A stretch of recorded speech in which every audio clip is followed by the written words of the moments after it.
You either think that we're more important and smarter and more virtuous than the American people, or you don't. And I think we ought to be treated the same. Now, having said that, I said I agreed with what Senator Paul said. I'm just worried his name on the bill is going to get knocked out of the park. So I'm going to put it in my name. Let's do what, it's not Senator Paul's bill, it's Senator Ron Johnson's bill. And what Ron John's, we call him Ron John, I'm sorry, Senator Ron Johnson from the wonderful state of Wisconsin.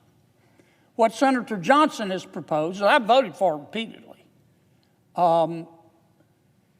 says, look, if you're deemed an essential employee right now, you're working, but you're not being paid. Senator Johnson's bill says, we're going to pay you. I voted for that. It also says if you're furloughed, if you're deemed to be non-essential, then you're not working, but you will get paid once we come out of this shutdown. Does that make sense? That's what Senator Ron Johnson has proposed. And as I told my good friend Senator Paul, I agree with him. Senator Paul's name is on that bill. It's going to be vetoed 6 ways to Sunday. I'm going to try to put my name on the bill. Maybe it'll get passed, maybe it won't, but I think I have a better chance than Senator Paul. That's just my personal opinion. It's not meant to be personal. So, for that reason, Mr. President, I'll try the third way. It's not my preferred way, but we got to get out of this mess. I ask unanimous consent that the Senate proceed to the immediate consideration of calendar number 191 S302, which, as I've indicated, Mr. President, I think we've got a chance to pass the House with it, and I really don't think President Trump will veto it if I explain to him it's Senator Ron Johnson's bill. And I further ask that the bill be considered read a third time and passed, and that the motion to reconsider be considered made and laid upon the table. Is there an objection? Mr. President. Chair recognizes the senator from Washington. Thank you, Mr. President. Reserving the right to object, let me just say this. We should make sure that every federal worker gets the paycheck that they are owed.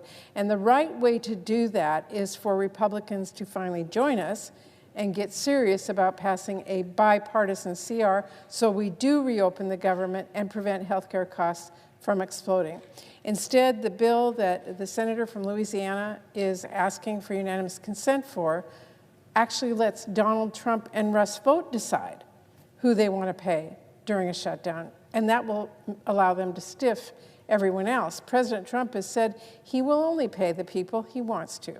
He literally said, and I quote, "We're going to take care of our people. There are some people who really don't deserve to be taken care of, and we'll take care of them in a different way," unquote. This bill would actually let Trump do exactly that. Mr. President, we should make sure all of our workers get paid, not just the workers Trump likes. So the best way to do that is for, of course, Republicans to sit down with us as Democrats, work out a solution to reopen the government.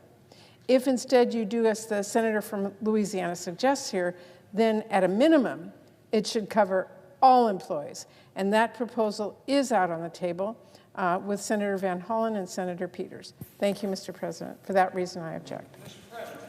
Objection is heard. Chair recognizes the senator from Louisiana. Mr. President, look, I get it. You know, this is why we're in a shutdown. I just proposed a bill, was my third choice, but it's better than nothing, to say everybody gets paid. And my good friend from Washington State objected. I don't know what else to do. I voted 14 times to open up government. I can't change the election. President Trump was duly elected President of the United States. He was, in a free election. And the American people spoke. And some of my colleagues are upset about that. In fact, they hate the president so much, they've shut down government. They hate him so much that if President Trump came out in favor of breathing to live, they would hold their breath. It's not rational. And I just don't know what else to do. All I can tell my Democratic friends is, look, reasonable people disagree, and I get it. But you're just being too emotional. You need to go drink a big, old, cold, tall glass of get over it and realize that President Trump is the President of the United States. Don't shut government down because of it.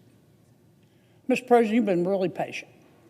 And even though the parliamentarian tried to get you to dodge my questions, you answered them straight up, and I really appreciate it. With that, I yield.